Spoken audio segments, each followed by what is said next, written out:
Great. Good morning. Are people still coming in, Tara? Yes, they are. Okay.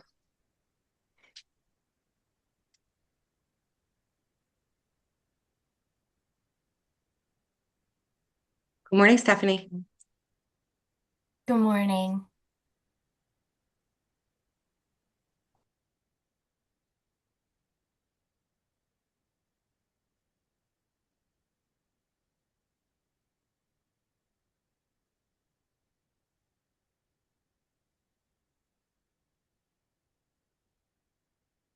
Good morning, everyone. We're just letting people in.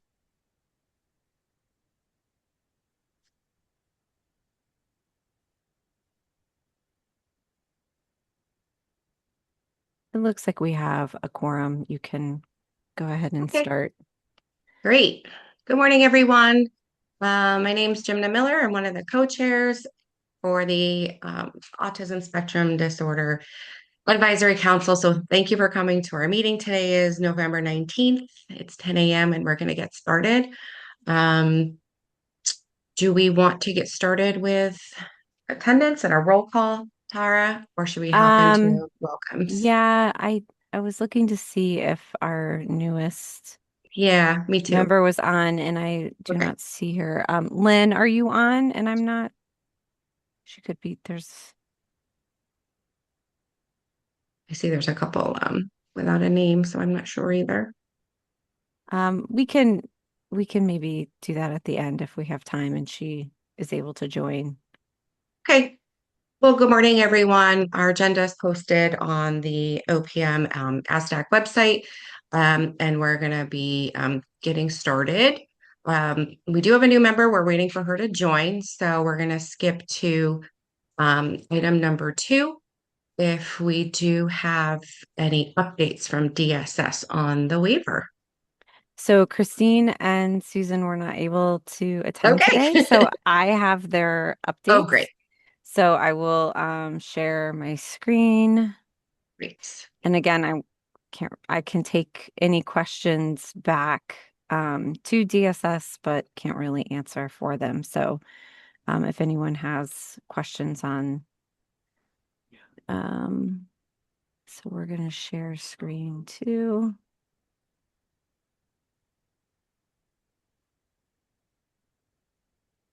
All right, is everyone seeing the autism waiver service?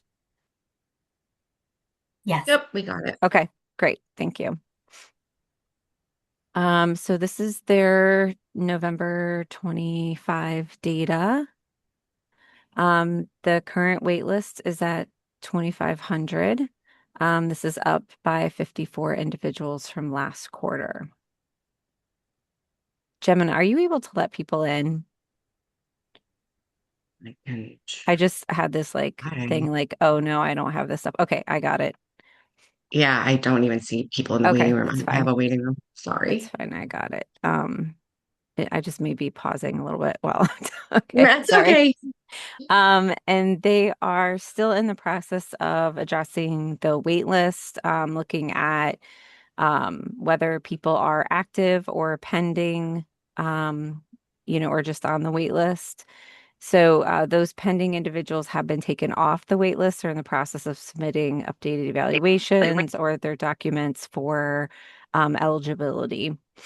Um, 255 cases are currently active on the waiver. That's down 7 from the last quarter due to this cleanup of caseloads, of people moving on and off of active status. There are 52 cases currently pending status. Um, and case managers currently have an average caseload of 32. And they're still in the process of hiring the 2 case managers, which will allow them to take more people off the wait list.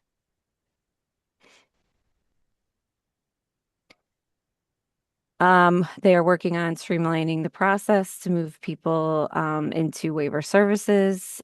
More providers are necessary, so they're working on a presentation on becoming a service provider to try to attract additional providers to the waiver. and outreach to individuals to become private hire employees as a way to assist with that, with people getting services as well. And that's it. That's the 4 slides they sent. So if anyone has any questions or comments, I would be happy to take those down and get those to DSS. Yeah, I'd be interested in knowing, this is Lois Rosenwald. I'd be interested in knowing what they're actually doing to attract providers. Beyond the presentation. Yep. Okay. Mm.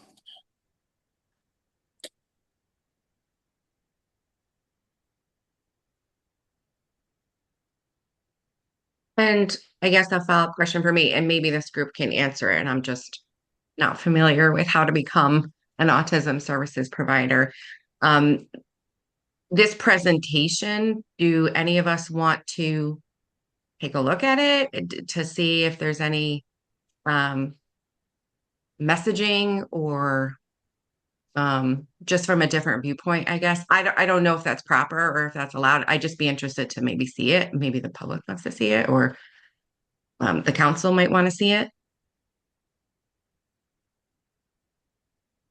Um, you know, I'd be interested in knowing, and I don't know that this is an answer to your question. I've just been around for 30 years on this, and it's I mean, I think it comes down to money. I really think it comes down to the fact that the rates are not great, and providers are having difficulty attracting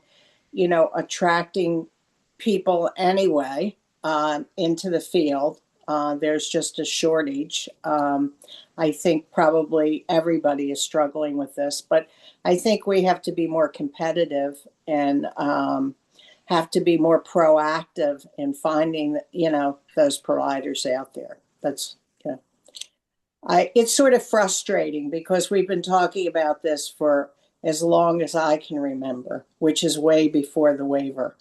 Um, you know, uh, Part of our problem has always been that there wasn't before the waiver a funding source for our folks. So therefore, providers are not going to invest, in training people for a population that there's no funding for.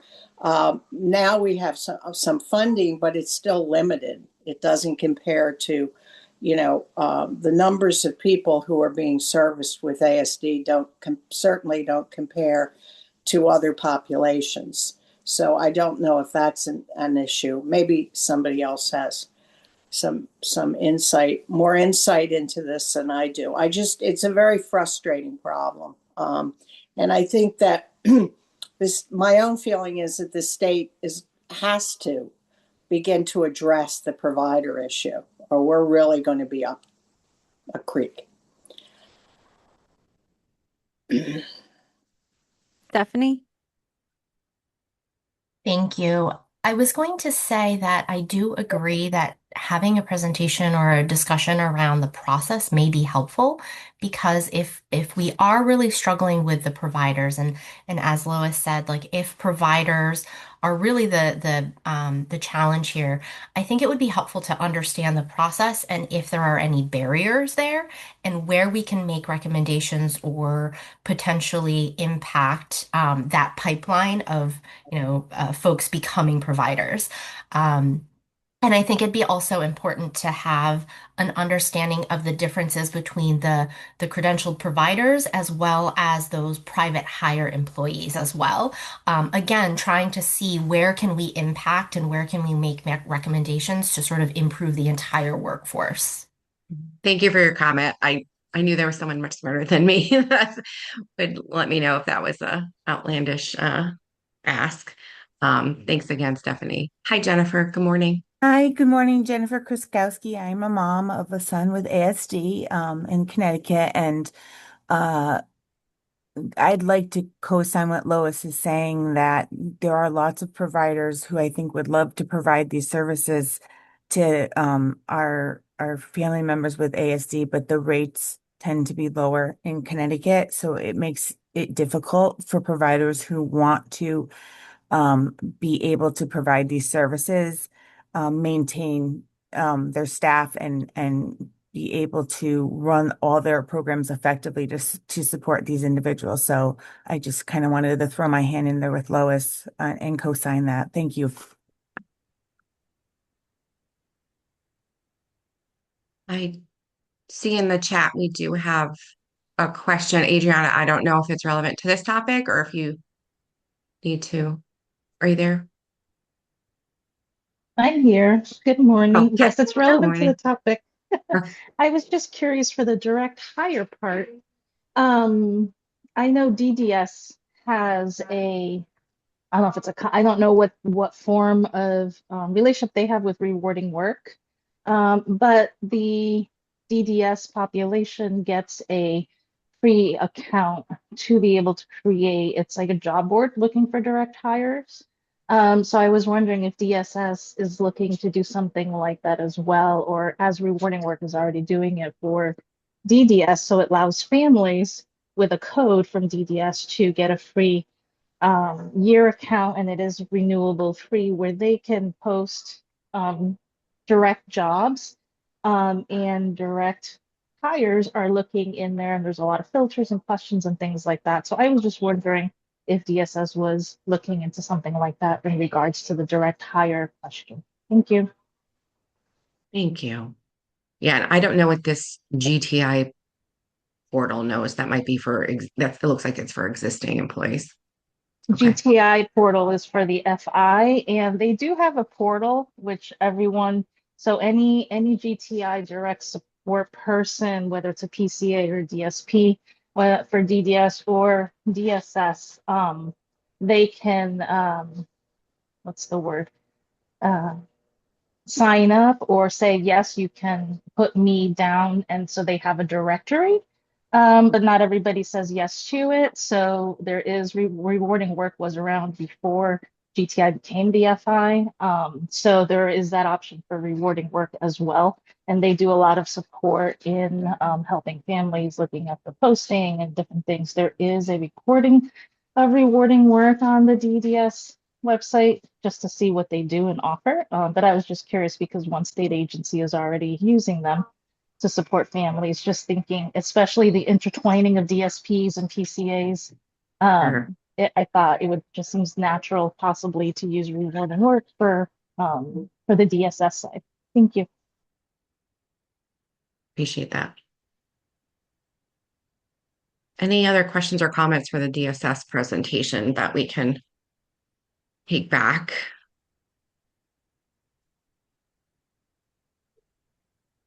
Okay. Let's move on to our next agenda item. This is for Caroline. Do we have Jennifer I available? saw I'm here. her. There she- Hi, good morning. Good morning. All right, let me share my screen. Do I have the ability to share? You should. Her? I Okay. just added it. All right. I apologize. My computer's a little sluggish today, so things are taking a minute to get going. Okay. Share. Do you see it? In a minute. Yeah, it's loading. There you Okay. go. Yeah, there we go. All right. So this is October's review of data trends for Medicaid members accessing autism services in Connecticut. I do include a few slides just to introduce some of the new things that had been happening over the past few months in autism. If you hadn't been here the past couple of months, I promise I won't do this every month, but there's still a lot of new things happening. So as of July 1st, with a authorization rollout date of September 1st, so we're able to auth back to July 1st, but we weren't able to do it in our system until September 1st. We were able to add in the parent training code for providers to be able to be reimbursed for parent training. 1 hour per week is standardly authorized for all members receiving direct treatment services. And if there are extenuating circumstances, which are clearly defined in our level of care guidelines, we are able to authorize up to 2 hours a week. And those extenuating circumstances could be related to a recent emergency department visit, an inpatient stay. Perhaps the parents have been divorced and now there's two homes that a BCBA needs to go to provide that parent training, or other clinical changes for that child, maybe starting a new medication or new behavior starting, so new clinical things for them. The other new service that's been available as of July 1st also now is case management. So our providers will be able to be reimbursed for collaboration time with discharging, for discharge planning reasons from higher levels of care, to attend PBT meetings, and the general care coordination and case court management that goes along with supporting families with complex needs that we work with. So that's a standard benefit, and able to be authorized up, or sorry, no authorization up to 96 hours or 96 units for the year. After the 96 unit, then it does need to be reviewed for authorization. For 97 units and above for that year, we would need to review for authorization. But up to those 96 units, or 24 hours, it's a standard benefit that's available to all of our members. Everything else remains the same there. Um, I know Jennifer, in relation, sorry, go ahead. hi, it's Jimna. Hi. Related to the 96 hours, hi. Is that on a calendar or is that from the time that they're From the time that the authorization starts, from the okay, time that the child enters services. Yep, great great. question. Thanks. And it seems that everything is frozen now. Um, it's a, oh, hang on. I don't know what's going on here. Everything just crashed. I could do this from memory if I need to, so just give me a second. The other thing that we had changed in response to, um, everybody knows the staffing shortage and the impact of um, the old Medicaid requirements for staffing. So there have been some changes also made to the requirements for um, our staff, the behavior technicians, and we did decrease that to the high school diploma. So prior to July, individuals needed to have the associate's degree or higher, so associate's degree or coursework equivalent, or sorry, just trying to get things going again, or a bachelor's degree or an experience in related fields. So since July, we were able to change that to a high school diploma, and also require the RBT credential. So we recognize that having that RBT training also ensures ongoing yearly CCUs that have to be completed as part of the BACB requirements for the RBT. So we were hoping that by decreasing the educational level, but adding in that RBT, we're still maintaining a high quality behavior technician who is working with our Medicaid members. So that was the biggest change. Do you see my screen again? Did it pop back up? Okay. Yeah. So we're hoping that that does help with some of the staffing challenges that our providers had. I know we did meet with the CT ABA folks, representatives from there, as well as some of our providers who had some questions about it. So we are working to revise some language that was brought to us as part of the level of care guidelines. That is a rather lengthy process. So we are prompting it, but it does take some time as we have several committees that need to review language before it goes out to the public. All right, let's go to our next slide now. Okay. So this just so that you have it all in your slides. This is what the changes were to the education level and the requirements for the behavior technicians. Okay, so now I'll go into our data trends and review data. So as of November 1st, our authorizations continue to increase. You'll see in the very light blue that 2,333, that's the parent training. So we are adding that parent training authorization code as reviews are coming in. So that number will continue to increase and should eventually match the number of individuals in service delivery. So that green and black lines, so the service delivery and observation and direction overlap currently. The parent training will also overlap as part of those authorizations as time goes on and we're reviewing and authorizing those services. The steady highest number of authorizations remains that treatment plan and program book development at almost 9,000. Just under that is the behavior assessment, and those two do normally correlate and are authorized pretty close together as the behavior assessment then drives the treatment plan and program book development. The lighter purple color is our diagnostic evaluation. So we have about 5,800 individuals who are receiving the authorization, who have received the authorization for the autism diagnostic evaluation. And then that lowest number remains at our group treatment services with a cumulative number of 231. This table represents our currently open authorizations. So we currently have 579 individuals accessing the autism diagnostic evaluation. We have 6,642 who are connected to a provider and receiving direct treatment services. And then 2,018 who are also receiving that parent training as part of the direct treatment services. And those, as I said, those numbers will eventually correlate more closely as authorizations come in for review. And then currently 79 individuals who are receiving group treatment services. Jen, it's Jemna Yes. again. Hi. Hi. For service delivery, I see there's a little Mhm. dip between 24 and 25. Was that Oh. expected? Is that normal, or do we know why? There was a dip till 2025, so it's not a full number yet. Okay, So 2024 was the whole 12 months. 2025, we just haven't gotten through the full 12 months yet. So it should perfect. eventually surpass that. Yep. All right, And I have a great. quick question too about the open authorizations. Are those unique individuals or do They they have? are. Okay. Yep, that's unique individuals. Yep. So here we look at our Medicaid individuals at admission. So admission here in our case is defined as the first authorization for ASD services.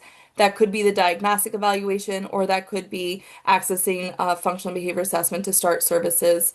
And for the first time ever, our 4-year-olds outweigh our 3-year-olds. But very happy to see that both of those age groups are our highest number of individuals accessing services as they're exiting birth to 3 and accessing their Medicaid funded services.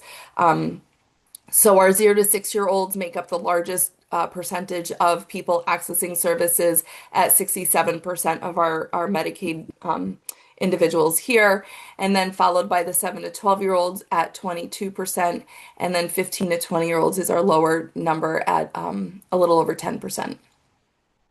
You think that's because there's more service providers who are willing to service the 0 to 6 population? Because I don't know, at Hospital for Special For Care, we sure. know a lot of 7 and ups that really need it that can't get it. For sure, yeah. So a kid who has aggression or high risk behaviors in a 0 to 6 is way less scary to in-home providers than a 16, 17, 18-year-old, young man who has Yeah. aggression. So it certainly is easier. We also have our center-based services and people who provide group services. Um, Children 0 to 6 are more available to those services because they're not in school yet. Right. So it is easier to connect them because their behaviors aren't as scary, but also there's more availability for them during the day to access services. Toby, I see your hand up. Yeah, I'm also wondering if the credentials are the same for all these age groups. What I'm do you just, mean? are the qualifications of the staff working in all these Yes, categories? it's a Medicaid regulation across all Okay. age groups to be part of the autism Yep. Medicaid provider network. Just wanted to verify that. Thanks. Yeah, so just a little bit more about that. In order to become an autism Medicaid provider, Carolyn actually reviews samples of work, resumes, and their credentials before enrollment can happen. So it is a higher level qualification because of the vulnerability of the population. Excellent. Thanks. Yeah. Jennifer? quick question. Are these for the autism waiver or are these just for the Medicaid waiver? Just the Medicaid kids. Medicaid. Yep. Okay. Yep. Okay. Perfect. Thank you. So Medicaid under the age of 21. Yep. So here's our demographics, also very steady data. Our unknown here is defined as individuals who do not identify their race or ethnicity at the time of Medicaid application. That remains our highest grouping of individuals at almost 36%, followed then by Hispanic, then white, Black, other, and Asian. Our DCF population is we mostly work with a non-DCF population, so individuals who are not engaged in either CPS or committed. So the majority, at almost 98% of our members that we work with, are not DCF involved.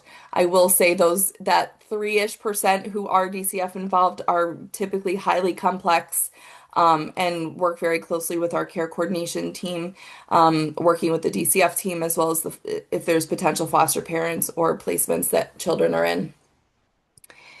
The other thing that remains pretty steady is Region 4 and 5 in the state. So that Manchester, Hartford, New Britain, Meriden, those areas of the state remain accessing with the highest number of authorizations. It is also more densely populated. We also have more providers in those areas of the state. Region 3, that border along Rhode Island that we always talk about, being desperate for providers, is typically the lowest authorizations in the state. It is less populated, but we do also have fewer providers in that area of the state. Jen, we have a couple of questions in the Okay. chat Okay. that I think are relevant. I don't know if you could see it when you're sharing your screen. I can't.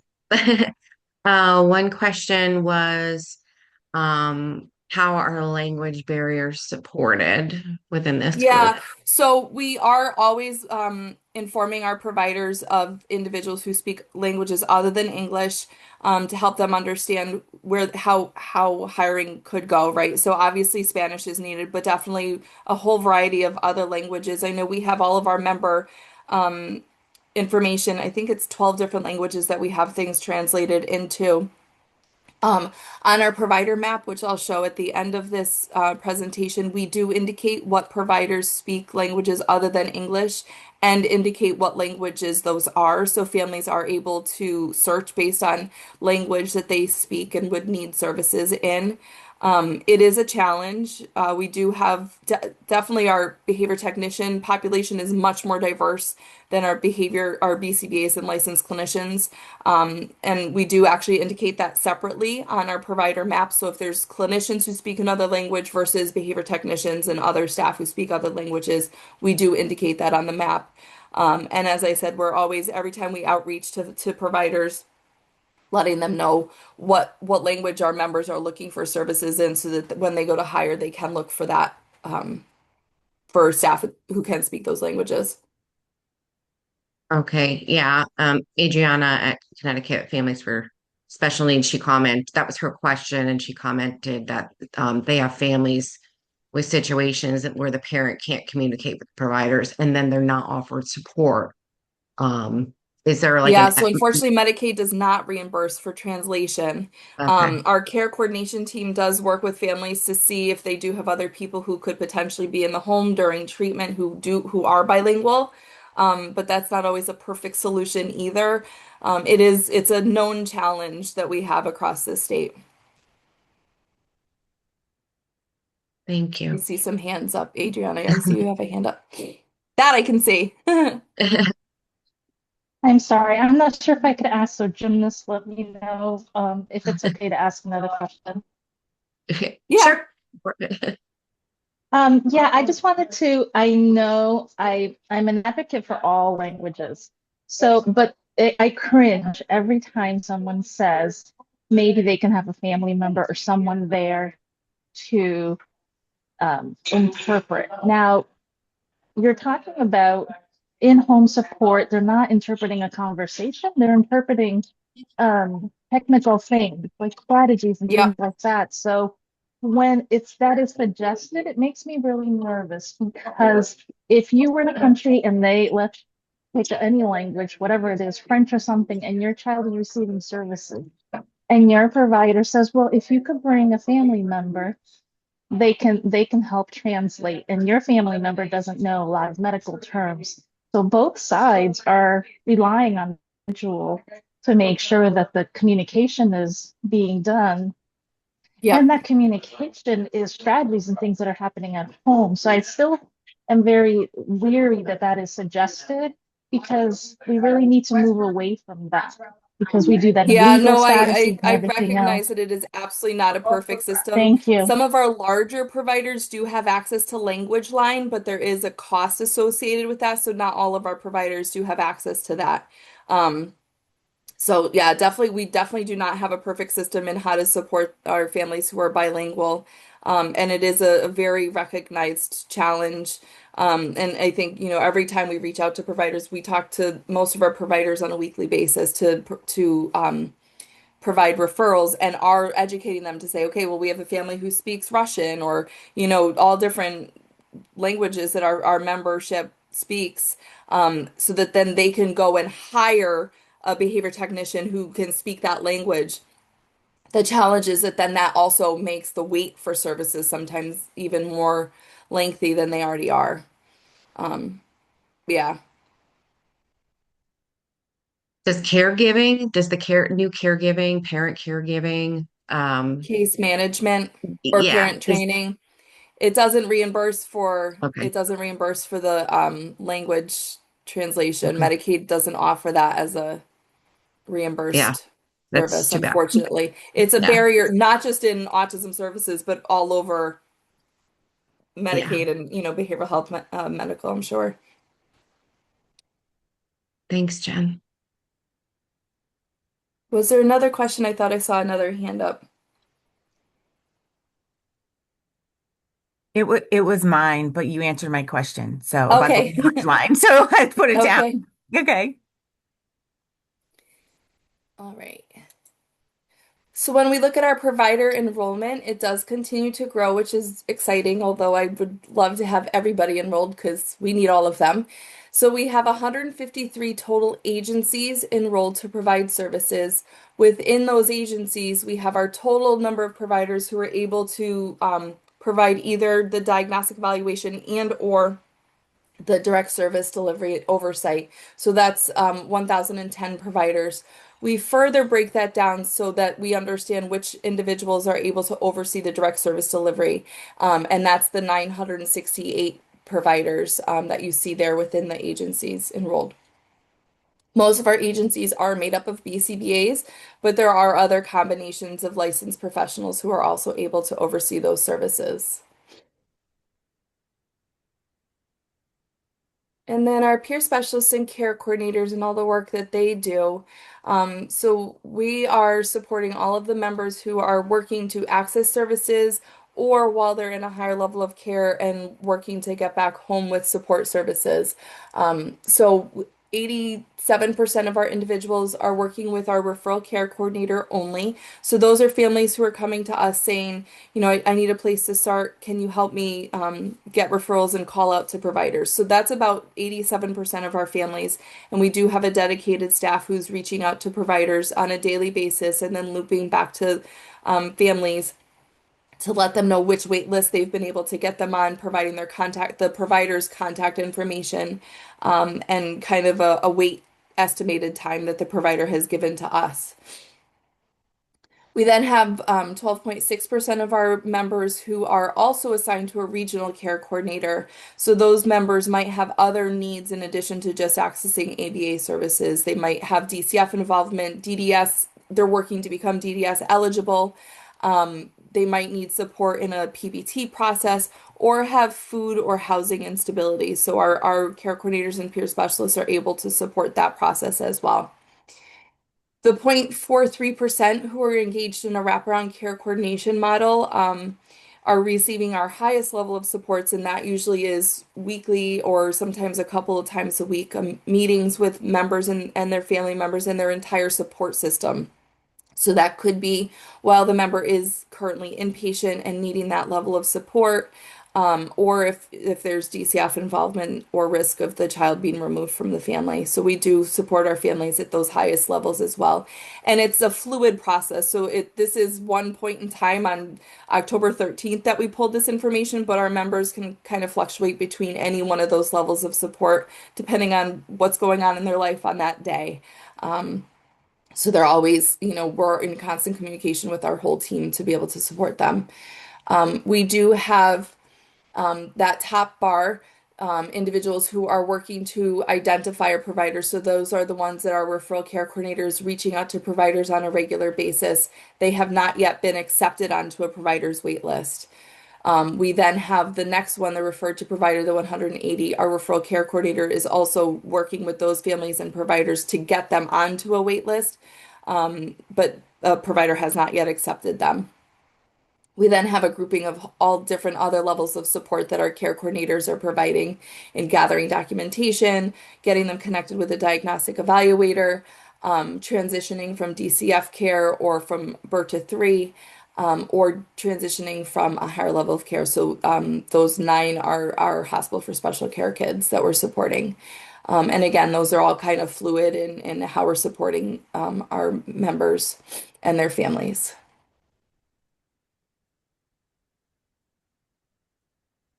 And then this is just a regional breakdown of how we're supporting our members.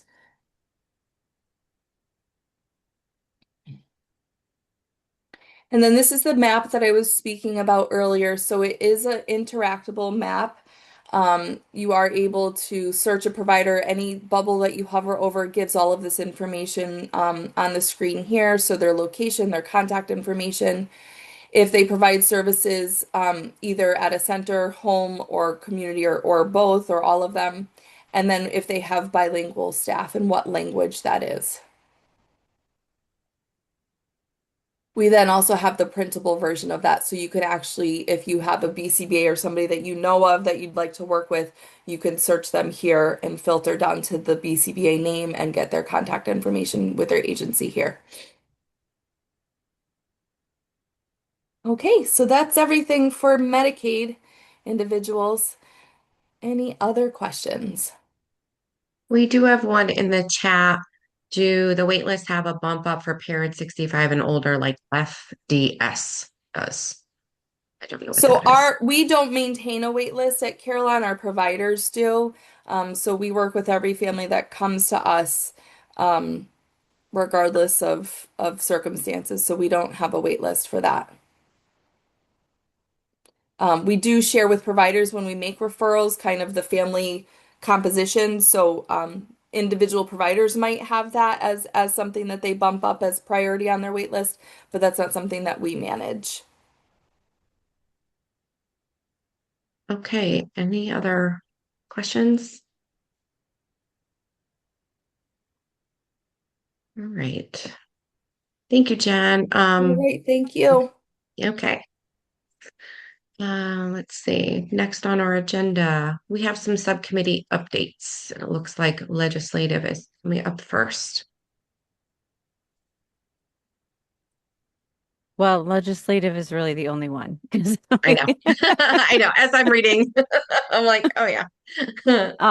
So we may want to make the announcement or request to ASDAC members that we are looking for someone to pick up the chairing the housing committee. So if anyone is interested in doing that, please reach out to me and let me know so that we can get that subcommittee organized. And then Jimena said she would chair the education and training. So we just need to get a meeting cadence established for that subcommittee as well. So there are no updates really from those two. On housing, does the OPM, did you guys have a pilot that you might have an we're update working on? on that. Yeah, we're Okay. working on it. I don't have any new updates right now, but hopefully soon. Okay. Yeah. All right. That was my only other question. Mhm. Okay. Melissa, do you have a question? I was trying to find the hand raise. I'll chair the housing if nobody else wants to.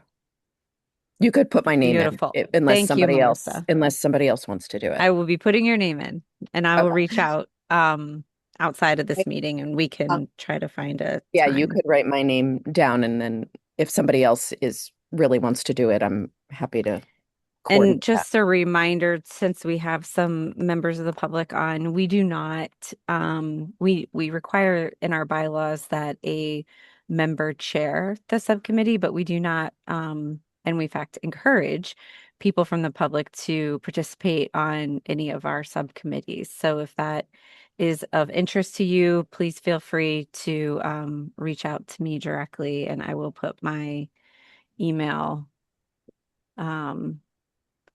in the chat. I'm sorry to just, this is Lois. I'm sorry to just, I can't find the hand. I can't find the hand. It's under the reactions for some reason. I know it took me a while to do it too. Melissa, I'd be more than happy to. I had shared it before, and I'm just on overload right now with a number of things, but I'd be more than happy to work with you on that, maybe co-chair, if you'd like, if you'd like Right. that. That'd be great. Okay. I'd love to be a community member on it too. So I'll send you, Tara, my email. Yes, that would be great. I appreciate that. You can include me as well, Claire Desarella. Okay. If you can I put my email in the chat. If you could just I'll send put me mine. your email address, that would be helpful. Thank you. And I'll put in a, And I oh, go ahead. emailed on the housing as well to you, Melissa, and to Tara. So Thank you, Toby. Yeah. And I'll put in a plug for education. This is for providers and staffing. It's not for school. So Yes. just to Workforce. clarify. Yeah. Thank you. If there's anyone that wants to join us. Okay. Okay. So, and we also have the legislative subcommittee. So if anyone's interested in that, you can let me know as well. So I'm going to share my screen. Kim did not join, right? I don't remember. Kim, are you on? I didn't see her. Sorry, I'm managing multiple things, so I didn't see No. your screen. Okay. You're good. So share.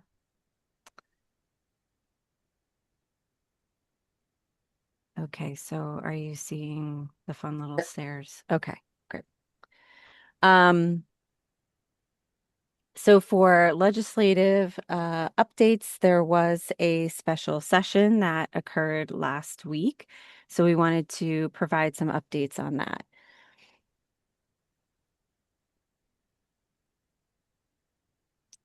First, there was a housing bill that passed. And within the context of that bill, it states that the municipal housing plans will need to include strategies to improve accessibility of affordable housing units for individuals with an intellectual disability or other developmental disabilities. So this would be inclusive of autism. So this is something that we're trying to get some additional information on as far as what that would look like. All we have right now is what it states verbatim in the bill. So as we get more information on anything that's released for guidance to municipalities, we will be discussing that within the legislative subcommittee. And it would be great to maybe have the housing subcommittee to participate in that as well.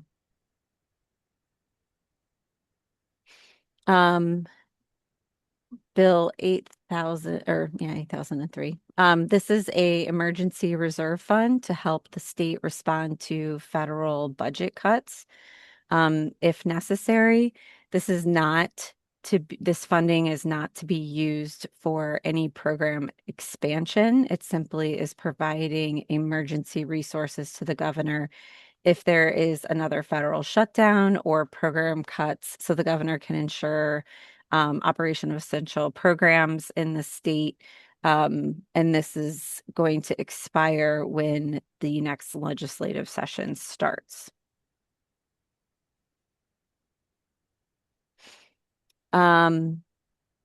House Bill 8004 increases the age for insurance coverage of ABA services to under 26. It currently is 21 in private individual and group insurance plans. So this will extend coverage while children are still under their parents' health insurance and accommodates the service cliff for those who are eligible for school services through the year that they turn 22 years old, and will allow others who are transitioning to post-secondary to also continue to receive those services. So congratulations to all of you who advocated and worked on this.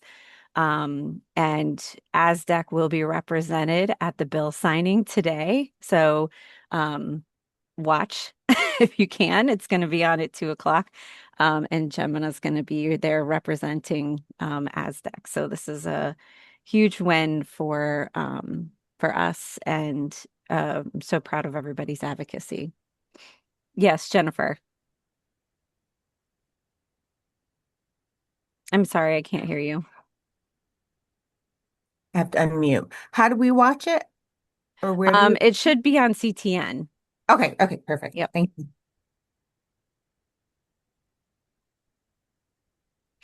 And then within this bill in Section 8, it establishes an advisory committee within MAPOC to develop recommendations on a potential regulatory framework for the delivery of applied behavior analysis to services for children.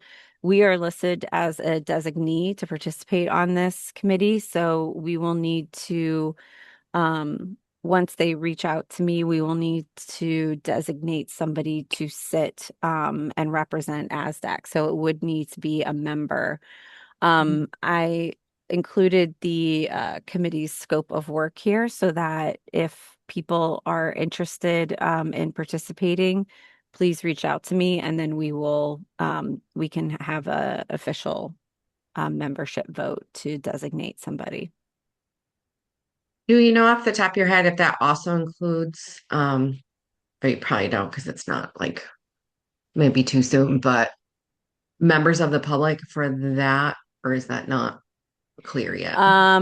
There is, it's all, it's similar to the structure that we have.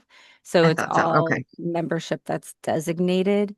Okay. But there are,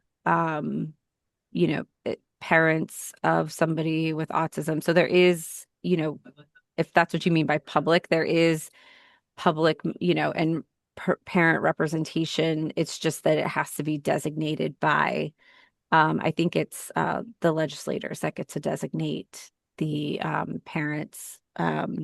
So I can pull that up, who's responsible for what, but I just put in our responsibility for ASDAC. Thanks very much.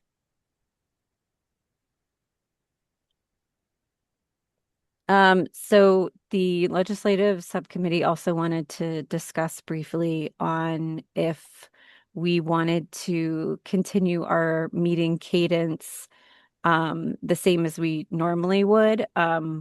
So we typically have ASDAC meetings in January, March, June, September, and November. We schedule 5 during the year, and it's always the third Wednesday in that month.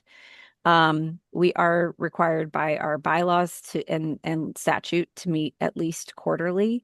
So this year in 26, we will have our January meeting that will occur prior to the February start of the session. And we will also have our March meeting, which will occur during session. Our March meeting is going to be in person at the LOB. We will also have Zoom, of course, for those who can't attend in person. But so just wanted to make sure if everyone for 26 is good with this meeting cadence. I know that the other thing is that June sometimes is difficult for a lot of people to join. I think we usually have like low attendance numbers in June.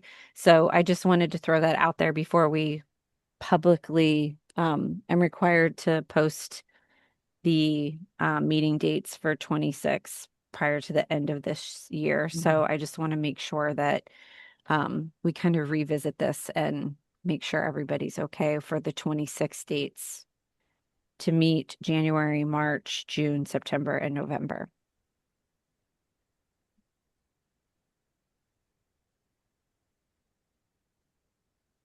What would be an alternative? I don't know, March, April, May. Would it be beneficial to maybe meet in May? We could meet in May and do kind of the session recap then, because it ends May 6th. So I'd have to hold on, let me stop sharing. So I can look at what that would fall on.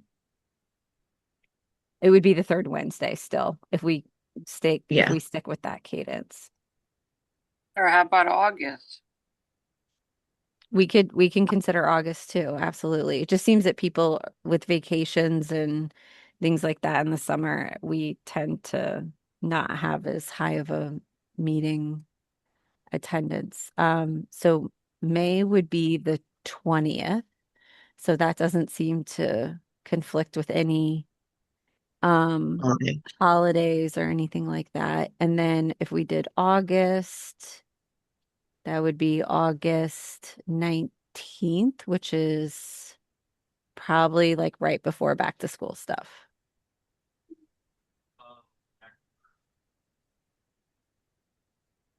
And then it would be August, November. Then it would be August, September, because we do meet in September. Right. Unless we did August, October. Yeah. December. Yeah. Doesn't it feel kind of late to me in August if the session ended so long ago? That's a long time between end of session and the next meeting. Agreed. I think I'd rather do the May or June. And we can keep June for this year. And I mean, we're not, like I said, there's nothing preventing us from keeping this. It's more or less just that would be right. Our June date, hold on. Yeah, because the session ends in May. So then our June date would be after session Tara, ends. someone was mentioning to me that with the way that the winter holiday is falling, a lot of schools have like almost 2 weeks off this year, which is pushing out their end of school to third week of June. So chances are if people were going on vacation, they probably wouldn't be going on vacation that early if they have children, only because I think the school calendars are pushed out a little because the winter break is so long this year, just with the way that things fell, I think. Yeah. So I wonder if people would be around the third week of June because schools are still maybe sort of in session, but I don't know. Just thought. We never meet like every month. The subcommittees meet, some of the subcommittees meet monthly. But our larger council meetings are scheduled at least quarterly is what we're required to do. So we typically schedule 5 for the year.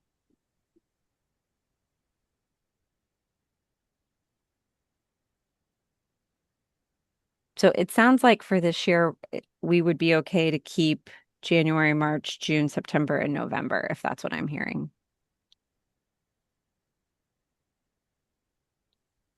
Any objections to that? Some people are saying May sounds better.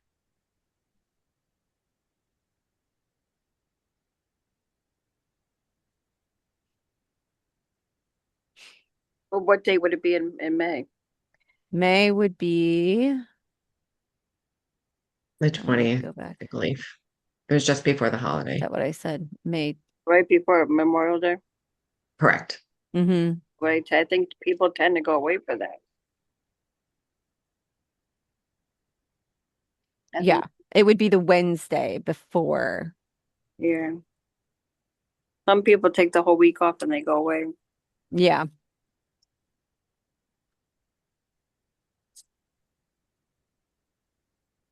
Well, it's up to the council. So what are the dates, the relevant dates in May and June for the session? This year, session will end May 4th, I believe it is, Okay. or May So then, 6th. It ends on a Wednesday. So we would meet twice. So we would meet once prior to session starting, once right. during session, and then we would have one after for the larger council. Yeah. We just found that last year when we were trying to get this legislation, and we were trying to advocate for the passage of this legislation, there's a lot that's going on during the session. So having those meetings where we can get council feedback is important. But now that we've established, we didn't have the legislative subcommittee last year. So now that we've established that, that may be easier to get that information out. Yeah, I don't know if front loading the calendar between January and May is, Well, why don't we keep especially with, it for now? yeah, I'm And kind of then, feeling, okay, we'll keep it for this year and then we can revisit it at the end of next year and see if we want to do the same thing. Okay. So I will send out calendar invites to members, and then the link for our meetings is provided on our website for any community members who would want to join.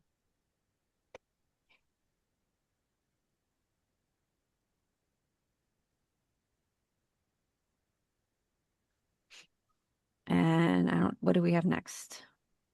uh, agency updates. So any state agencies that have updates.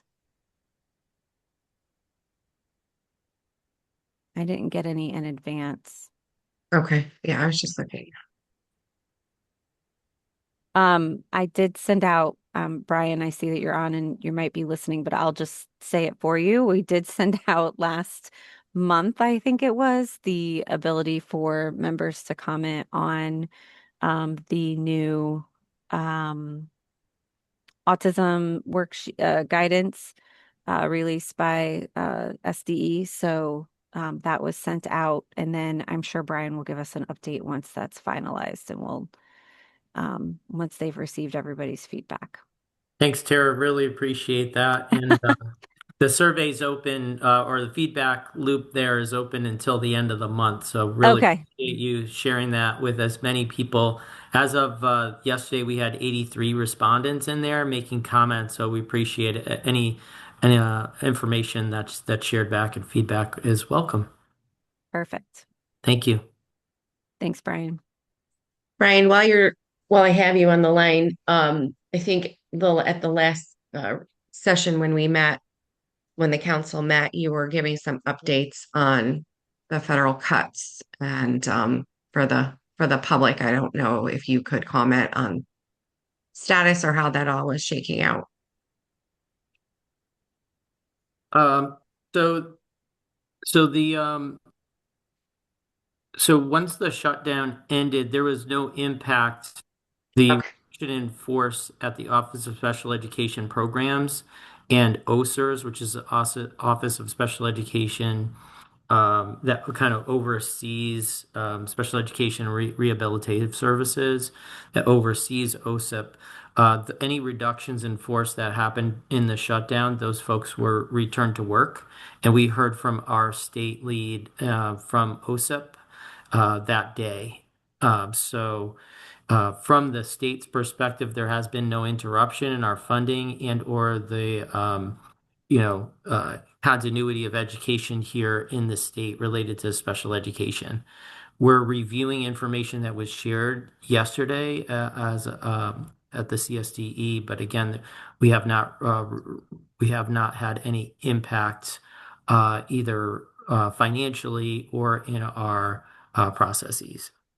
Right, I think there was a $5 million grant, wasn't it, that we had for personal or for personnel? Was that, and you guys were appealing it? Am I remembering that correctly? Yeah, I think that, that's a different. There was a competitive grant that the CSDE was awarded called the State Personnel and Development Grant, SPDG, affectionately known as the SPDIG.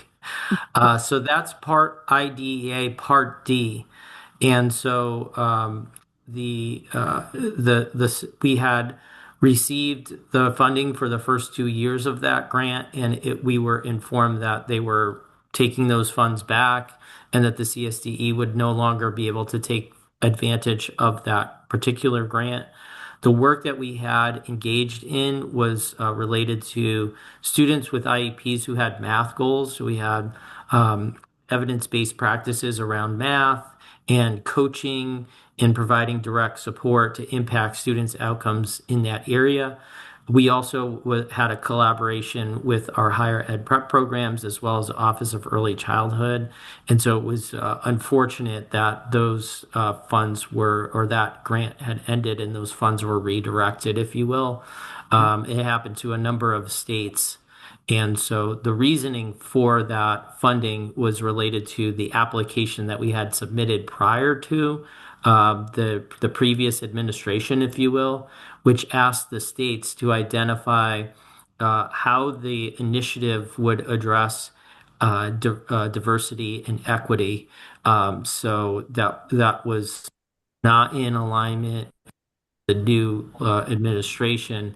And even though we were asked to, as part of our application, address that area, and the work itself wasn't related to DEI, it was related to students with disabilities in receiving specially designed instruction in the area of math, as well as our transition for our students from Part C to Part B.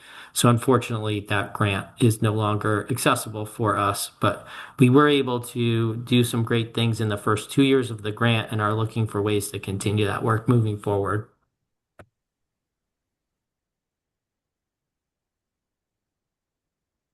Thanks for that update, Brian. Any other agency updates? Questions? Okay.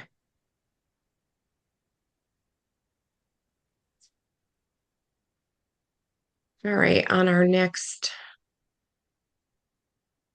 agenda item, we have new business and discussions.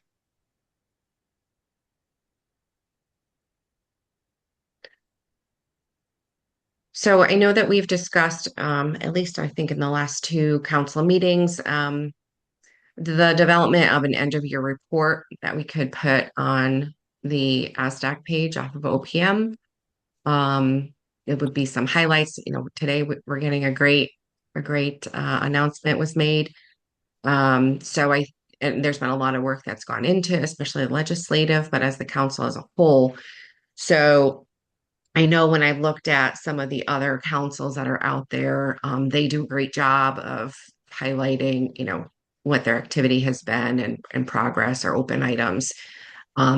So we do need a volunteer to assist. I'm happy to pitch in and partner with someone. And I know Tara will help us if we need to pull or Kim or any of the other chairs on the subcommittees to pull some summaries. I just can't do it by myself. So for any council members that would like to, it doesn't have to be a big lift. I really don't think.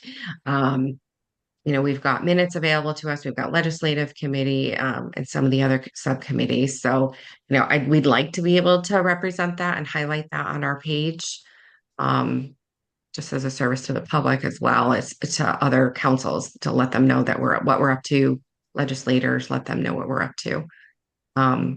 So if anyone wants to tag team with me, we are looking for a volunteer.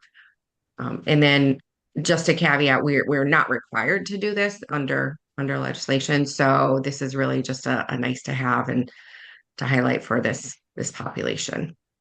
I think we were thinking like a one pager. So it's not even anything that anyone has to really draft, you know, it's more just trying to highlight. Yeah. Yeah. Happy to help, Jimna. Thank you. Appreciate that, Christine.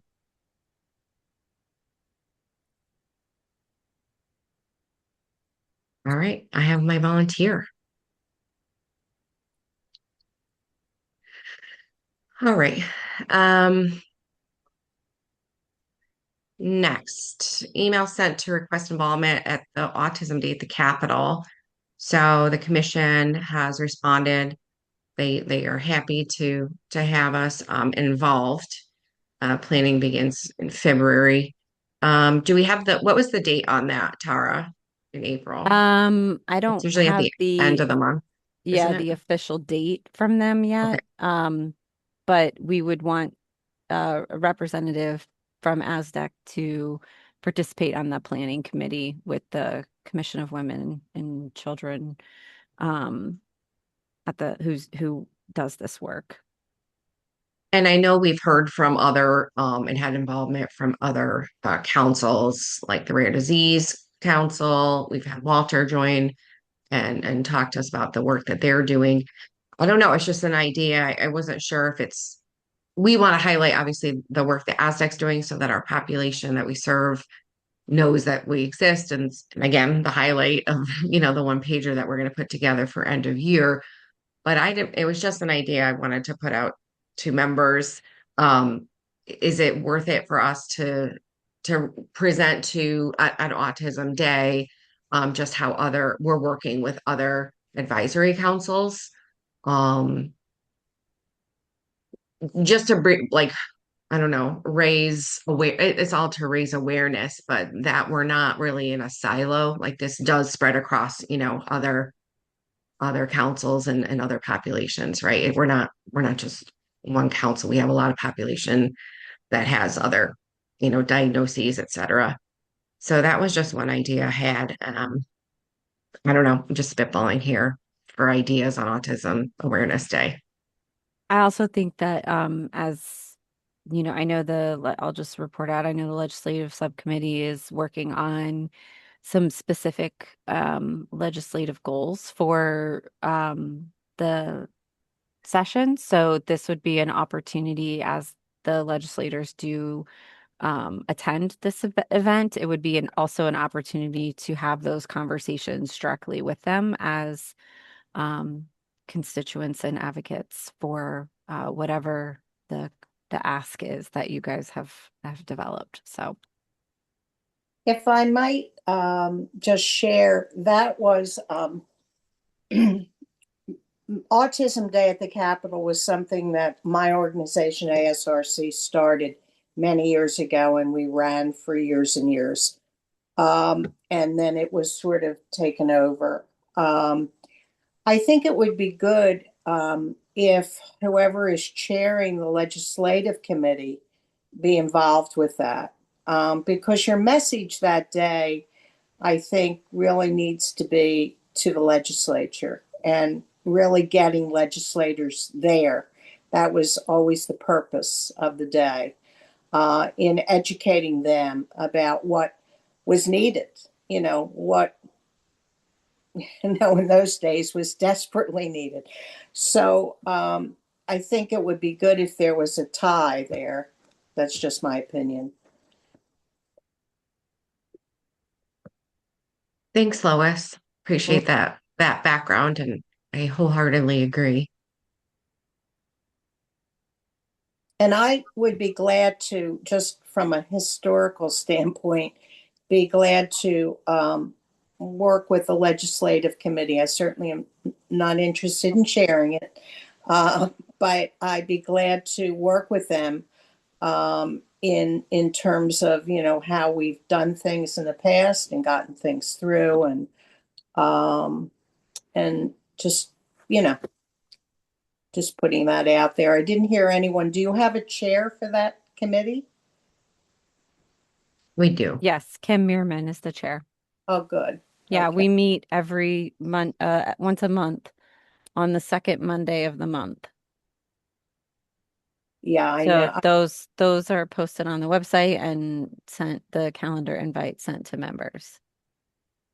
And you have you have a full committee and so forth. We've had really good participation. Good, good. We don't have an official document that says, who's participating, but we always have people show up to participate to those meetings. Mhm. So perhaps as like planning begins in February, right? In earnest, putting ASDAC Day or uh Autism Day on an agenda as it kicks off. If Lois, if he were able to join, we could have it on, as an agenda item. As they reach out to me, I can provide Yeah. some additional information. I can ask them for some additional information. So I can send it out to the group. I mean, we'll have our January meeting, so hopefully I'll have something back from them Right. for that. So we can. And if the chair would like, if the chair is interested and can reach out to me, that would be fine with me, Okay. But I think that's the right person or.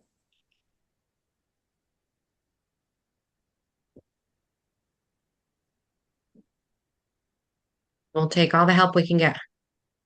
I'm sure.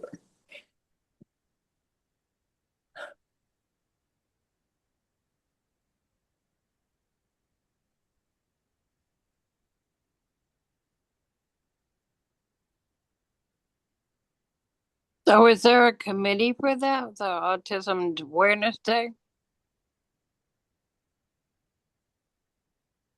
A subcommittee, you mean, like some of the other legislative committees? No, this has been the ASDAC Council. We haven't been as prominently, but most of us have attended in some way or another. I was there last year. Have you ever been, Lynn? No. Okay. So we've decided as the council that we do want to make it a priority to have a greater presence and look, we do have a legislative committee now, as you've heard. So that's kind of the focus of this conversation, is making sure that we're all aligned and what the approach is going to be for attending that day at the end of April. It's usually towards the end of the month, I think. Okay. But there's tables that are there in the foyer. We've got different nonprofits that are represented. And then the legislator, there's usually like a meeting in one of the rooms where legislators are joining. And so it's a really great opportunity to, as Lois was describing, to get in front of legislators. So we'd be foolish not to make this a priority to join. And it's open to the public. So I brought my son last year or this year. So everyone can be there.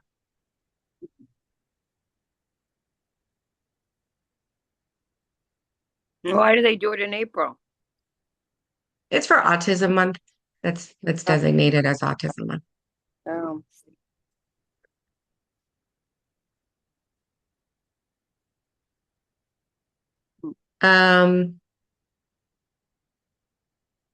Lynn, while I have you, do we want to do a new welcome? We can welcome Lynn. Tara and Lynn, did you want to slide her in as Yeah, an we just announcement? wanted you, Lynn, if you don't mind, do a brief introduction so that all of our council members can meet you for the first time, since this is your first meeting since being appointed. Yeah. What do you want me to say? Just why you're interested in participating on the council and just, who you are. Yeah. Okay. I'm Lynn Altschuler. I've been learning disabled all my life.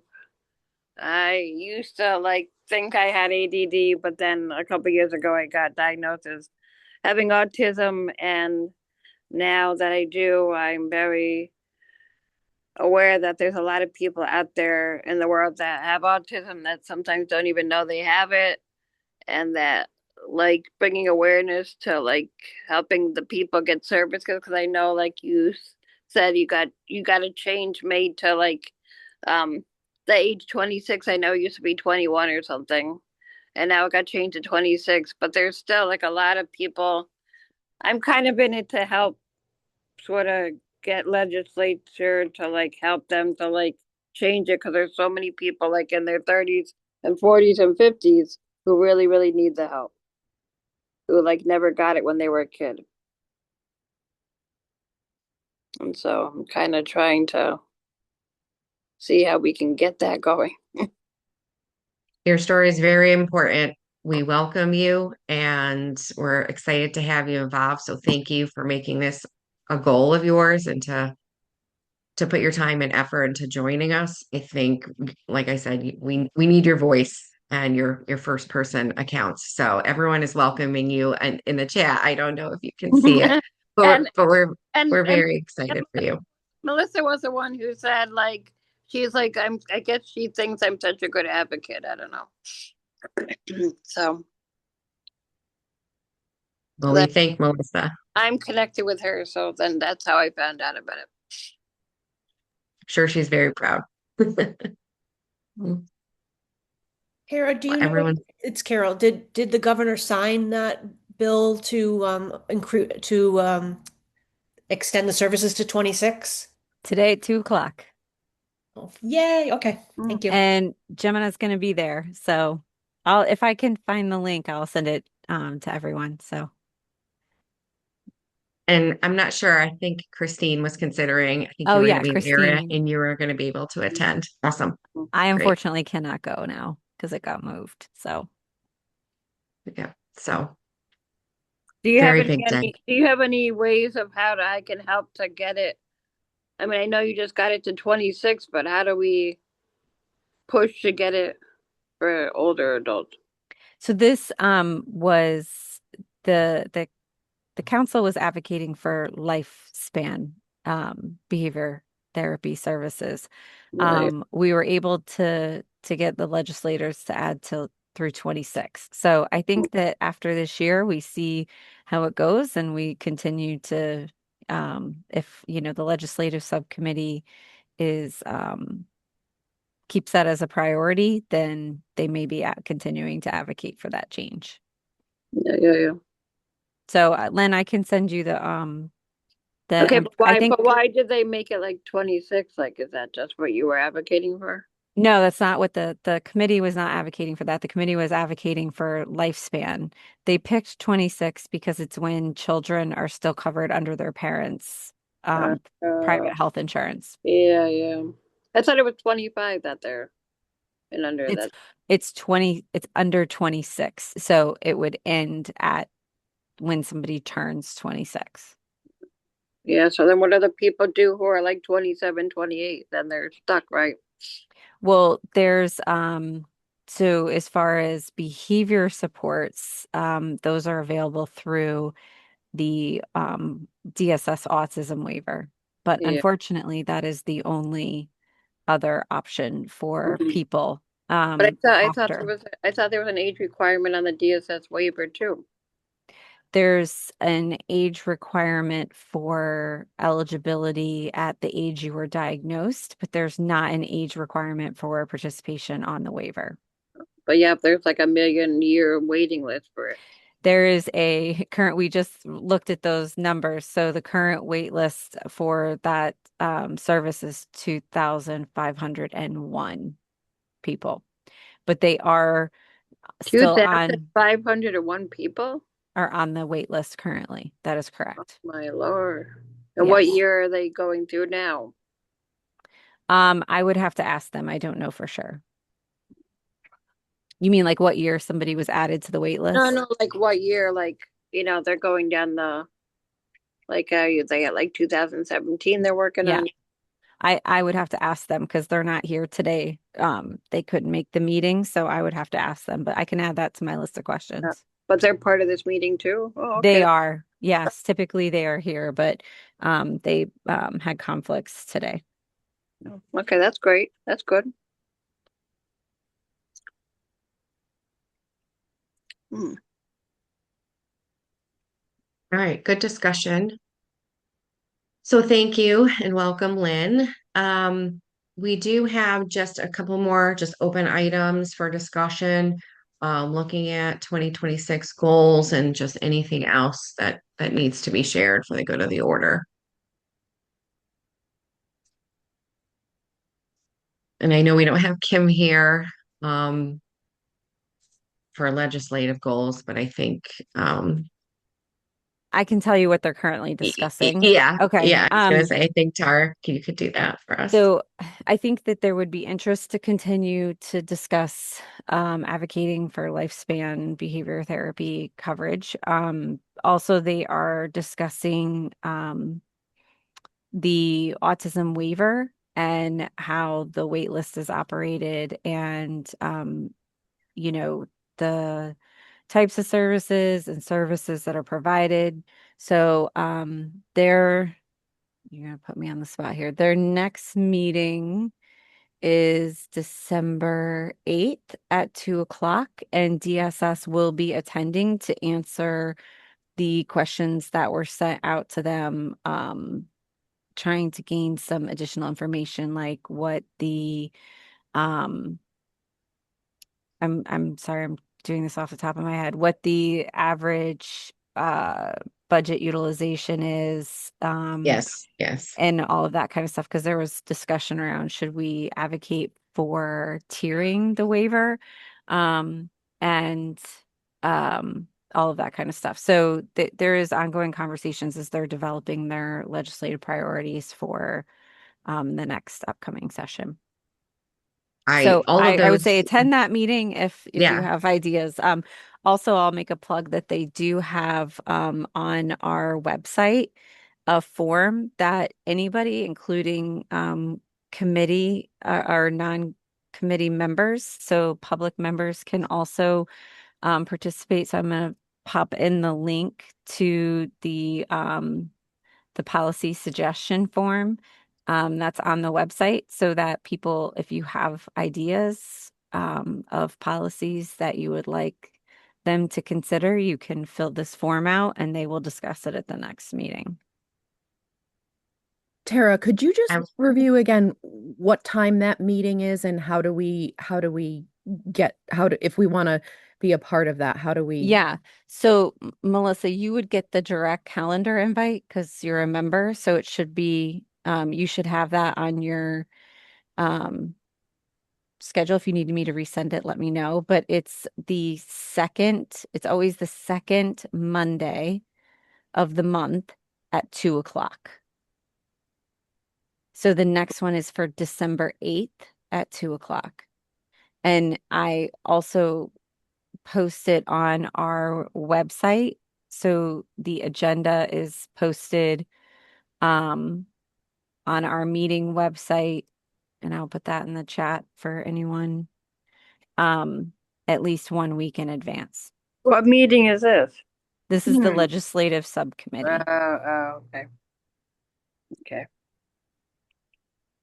So because I requested, will I receive a link?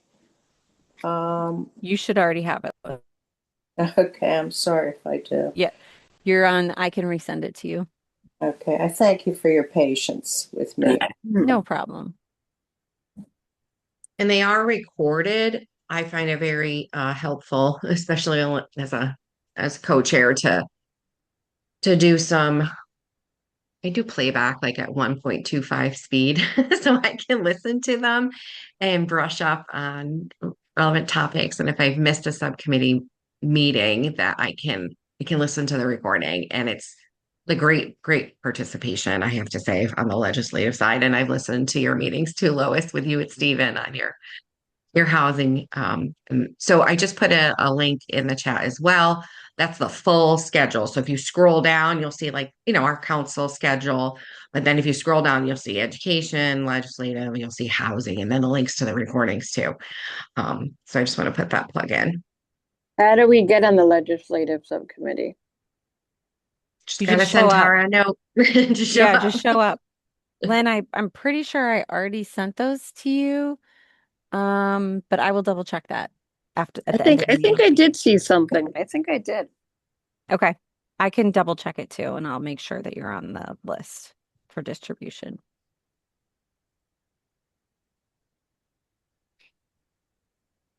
I think I have. I'm checking now. Okay.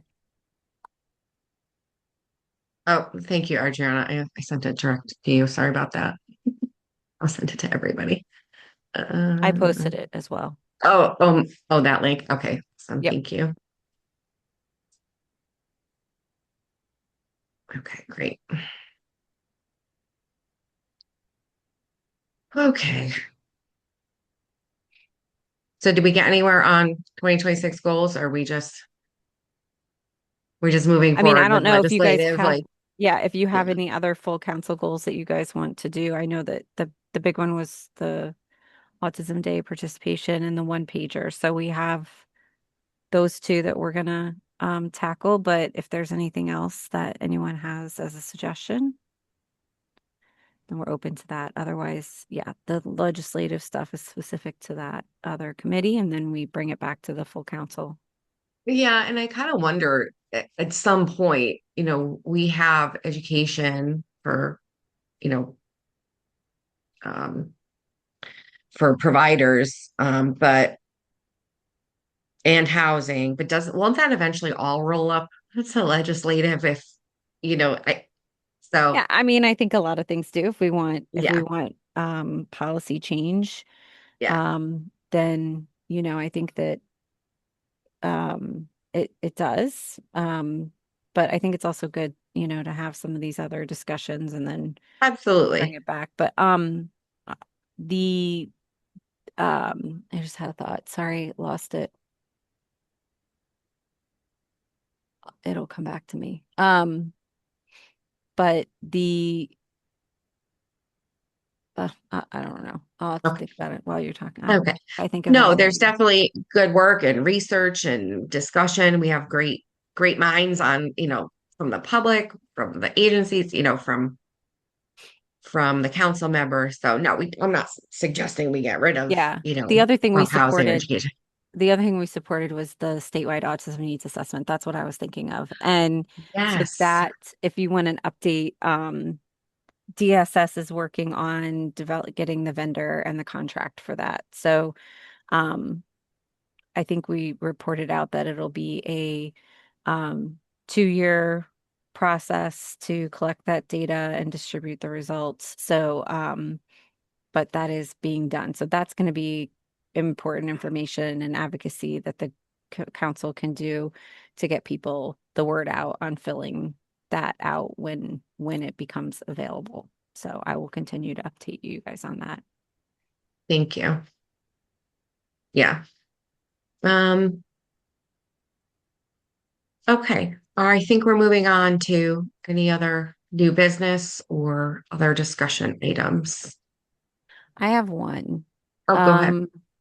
So I wanted to, and thank you, Melissa, for highlighting this as an issue that some people, adults with autism, were concerned, excuse me, about the SNAP benefits and the letter they received about the work requirements that are now, as everyone should know, that SNAP benefits were reinstated. Everyone has received those benefits, but there will still be work requirements. So I did a follow up with DSS, and I am going to um, pop in the chat their resources that have been provided so that you have them. If people are asking, those are links to where you can find that on the department's website. So the thing that may help that providers could potentially assist waiver participants with is there is a screening, pre-screener on the DSS website. So that may be something that as a support that you could provide. So I wanted to make sure to share that with all of you if people are asking where to get that information. And I believe they have the mailing was done in plain language. But if you are getting feedback that it was difficult to understand or there was still confusion around next steps, please, please, please reach out to me and let me know because we as a state are very committed to making sure that this information is easy to understand and that people know what requirements that they are expected to do. So please don't hesitate to reach out and let me know if there's anything that is not meeting that expectation. No, thank you, Tara. And I just want to go on record as saying, and I don't know if other providers are finding this too, but this last month has been one of the most challenging months of my 30-year career.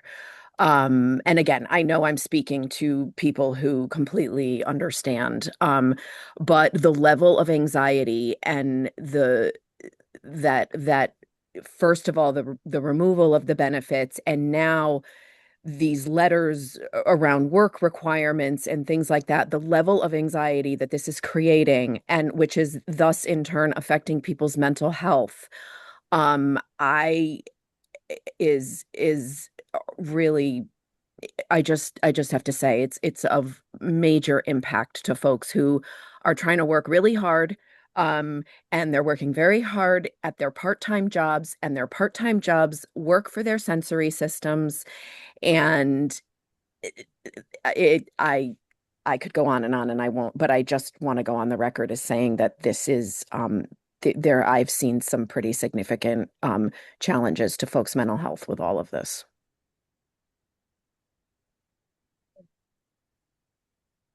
Well, just I will say as a reminder, as part of this council is to, provide that feedback and advisory loop to DSS. So if, and not just necessarily for the autism waiver, I think that is a misconception that, we often focus on the autism waiver specifically, but, if, like I said, if there is any confusion specific to this population um, around the SNAP requirements and, if there's anything that we can do at the state level, or you have suggestions, please let me know so that we can make sure that we are advising DSS on some suggestions to assist with that. Thanks. I appreciate that very much. We can't change the federal climate, but, as a state, I just, there's things that we can do to support. So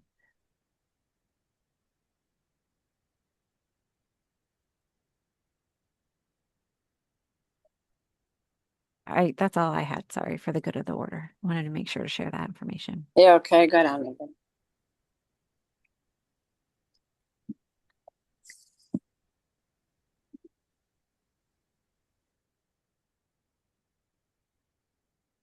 Okay, I feel like we're winding down here. Is there anything else that we have any additional comments on? I think this is a great meeting as we wind down. This is our last meeting of the year. Okay. It is.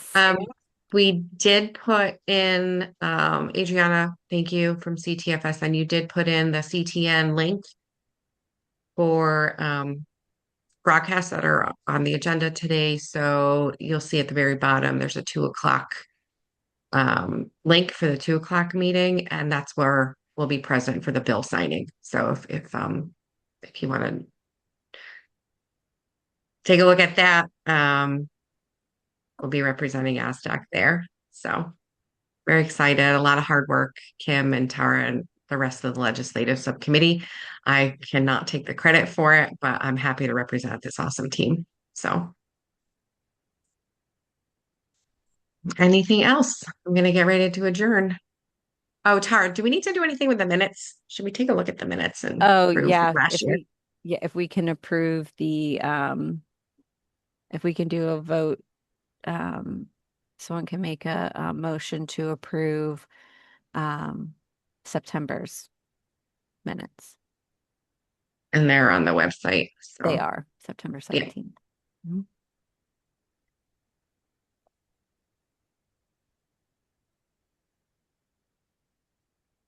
I just need a member to make a motion. Make a motion. Thank you. And First, second? I second. Thank you. Where is that link you were talking about? The one I mentioned about the broadcast. Yeah, If you have access to the chat, yeah, I do. Didn't see it. here it is. I'll copy and paste it again, so it's at the very, very bottom there for you. Okay. Okay. Thanks again, everyone. I hope everyone has a happy and cozy Thanksgiving, and we will not meet until next year. Happy Thanksgiving. Thank, Bye, everybody. thank Bye. you. Thank All you. right, Thanksgiving. Thank Happy you. holidays. everyone. What date in January? I'll send all of those out, Lynn. But it's always the third Wednesday, so it's gonna be January 21st. Okay, before my birthday. We'll have to remember to wish you a happy birthday then. All right. On the 30th. Okay. Thanks, everyone. Don't forget. I'll try not to. All right. Okay. Bye now. All right. Bye, everyone.